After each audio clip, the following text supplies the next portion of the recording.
Hi, beautiful people.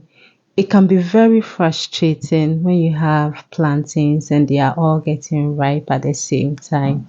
In this video, I share with you how I preserve my plantains, both the ripe and unripe ones. To begin with, if your plantains are not a lot, you can simply keep it in your refrigerator and for about a week or two, they may not ripen any further. Okay. Now, if you have a lot, you can do what I'm doing. This is the second wash and I added some vinegar infused water and I'm using a foam to clean it. This is a foam that I've set aside specifically for foods like this. In my part of the world, there are certain dishes that we can actually cook together with the skin. Not to say we eat it together with the skin, but we just cook it and when it's ready, we take the skin out. Example is plantain, yam, or cocoyam. So once I'm done washing it clean, I will just go ahead and wipe the excess water with my paper towel. You can use a clean napkin if that's what you have. I'll just go ahead and cut it into my desirable sizes. So this is going to be used for cooking.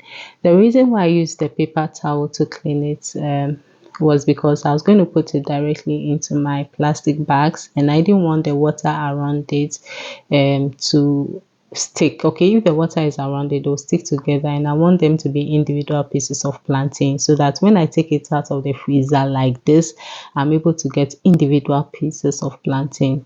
Okay, so I make sure my water boils and then I add the plantain to it. So I cook this 3 weeks after I peeled it and kept it in the freezer. Okay, so that's how it can last for as long as it is frozen. It can last. The second method is frying. Yes, so for that one too, I have washed the plantain just because I don't want to transfer the dirt from the plantain and the peel onto the plantain.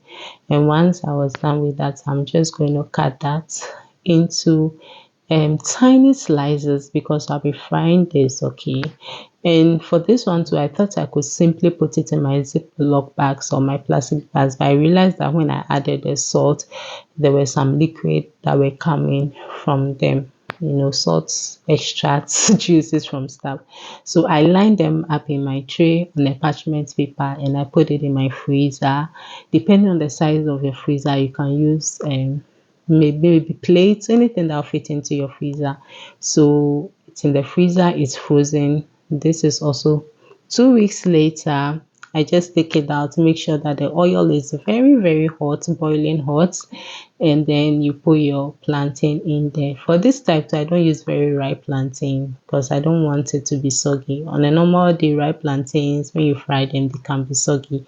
So the type of plantain that I use, it wasn't extra ripe. Okay, so kindly note that. So as soon as I realized that the plantains were getting ripe and I didn't want them to, get spoiled, I just decided to do this to them and it works. Just look at how it came out, so nice. Yes, just make sure that your oil is hot and when you slice them thinly like this, it also ensures that they fry very, very well.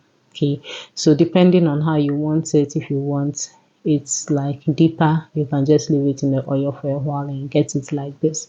So that is that for frying, and then we come to our unripe ones. Now I've not done one that we cook to simply eat. In Ghana there are some unripe plantains that we can actually have as a whole meal. I've not tried that, but we also use unripe plantain for fufu, and that is what I am demonstrating in this video. So I just washed it, peeled it, also cleaned it because I didn't want the water to be all around the plantain, so that when I take them out, there'll be individual pieces of plantain. So I'll store that, and that also when I'm ready to cook, I have to make sure that the water is boiling hot. Kindly know that all this thing that I'm doing, once you take it out of the freezer, you don't let it thaw. Please don't let it thaw. Don't let it sit.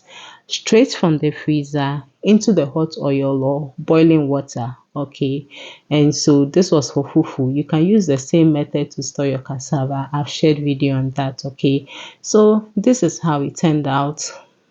You can, and also as usual, it can be in the freezer as long as it stays frozen. It's fine. Once you bring it out and it thaws, then it becomes a problem. I did the same for a popular dish that we like in Ghana called eto. We use semi-ripe plantain, or you can use some ripe plantain and unripe plantain together. So because I had that in mind as well, and knowing that I had a lot of plantain, I portioned some specifically for eto.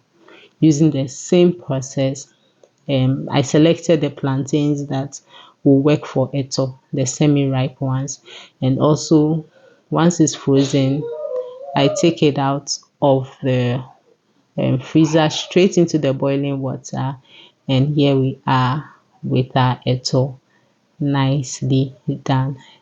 The final way by which you can preserve your plantain is by making plantain chips. Yes. So you wash your plantain, you cut your plantain, and if you have this thing that we use to slice plantain, even makes it much easier. You grate it or you slice it directly into your oil and then you fry it.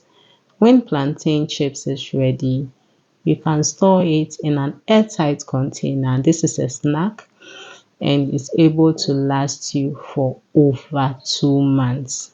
So that is one way you can also store your plantains by simply transforming them to plantain chips.